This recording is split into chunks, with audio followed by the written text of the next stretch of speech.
Welcome to The Explainer. Today, we're going to talk about a psychologist who completely changed the game when it comes to personality. His whole idea? That we aren't just stuck with our past, we're the ones writing our own future. So let me ask you something. What really, truly defines who you are?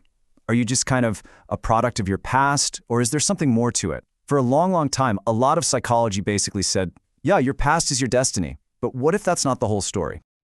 Well, things really started to shift thanks to this guy, a real rebel with a cause named Gordon Allport. He took a look at what everyone else was saying at the time and was like, hang on, we're missing something huge here. He just couldn't accept that we were nothing more than a bunch of hidden urges or, just reacting to things like robots. Okay, so here's the big picture of the debate he kicked off. On one side, you've got psychoanalysis, which is all about digging into your childhood and your unconscious mind. Then you've got behaviorism, which basically says you are what your environment makes you. But Allport? He just flipped the whole script. He said, no, we are conscious, we look to the future, and most importantly, he believed we have these unique, stable things called traits that are the real key to who we are.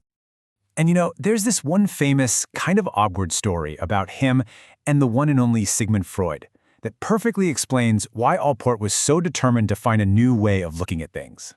So, picture this. A young Gordon Allport goes to meet Freud. He's a little nervous, trying to break the ice, so he tells a little story about a boy he saw on a train who was super obsessed with being clean. And what does Freud do? He just looks at him and says, "And was that little boy you?"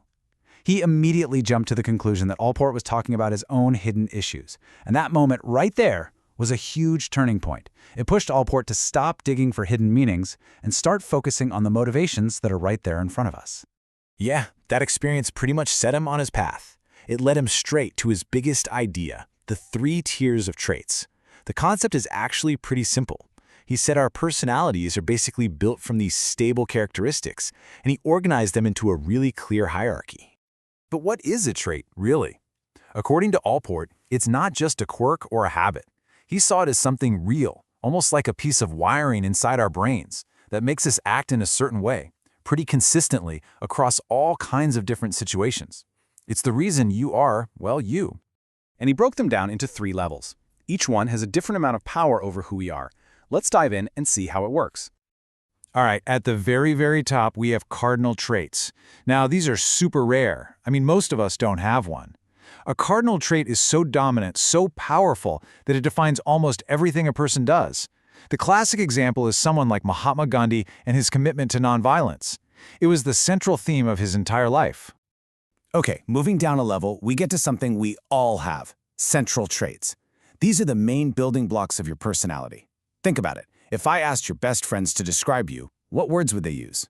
Honest? Kind? A little bit sarcastic? Those are your central traits, usually about 5 to 10 of them that really form the core of who you are.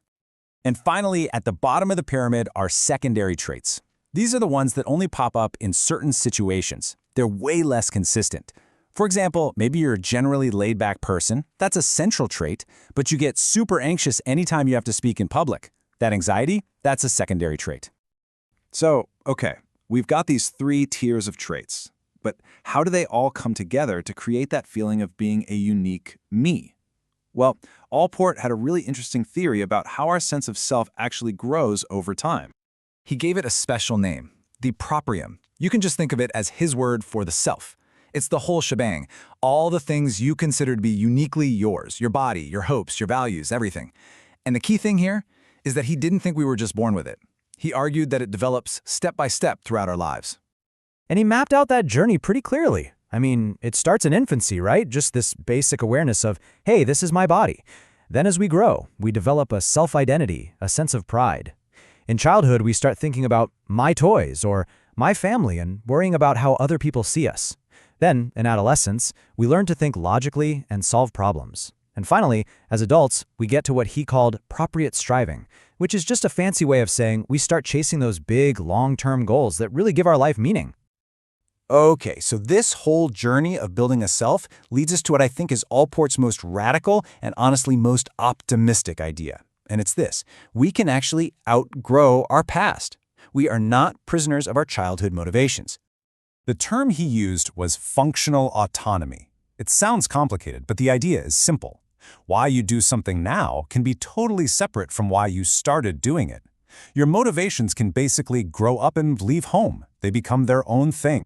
And he broke this down into 2 types. First, there's the simple, everyday habit kind. You know, like maybe you started drinking coffee in college to pull all-nighters, but now you just drink it every morning because, well, that's just what you do. The original reason is long gone. But then there's the really important one, appropriate functional autonomy. This is when something becomes part of your core identity, your proprium. A great example is this. Maybe your parents made you take piano lessons as a kid and you hated it. But as an adult, you find yourself playing just for the sheer love of it. That motivation is now truly yours. So for Allport, this whole process, building yourself, having your motivations mature, this is the recipe for becoming a psychologically healthy, mature person. And he was really specific about what that mature personality looks like. He laid out 6 key characteristics. It's about being able to extend yourself beyond, well, yourself, and connect with other people in a real, empathetic way. It's about having emotional security, being able to accept who you are without beating yourself up. It's about seeing the world realistically, having some self-insight, and, this is a big one, being able to laugh at yourself. And finally, it's about having some kind of unifying philosophy, a sense of purpose that pulls it all together. When you step back and look at it, Allport's whole theory is just incredibly hopeful. It's about growth. He didn't see personality as some static thing that gets locked in by your childhood. For him, it's a dynamic, forward-looking journey. We are constantly, as he put it, in a process of becoming. So, in the end, what Allport's work really does is it challenges us to shift our focus. Instead of always looking backward at old conflicts, he asks us to look at the unique collection of traits that define who we are today. Which leaves us with a really important question to think about. What central traits define your story?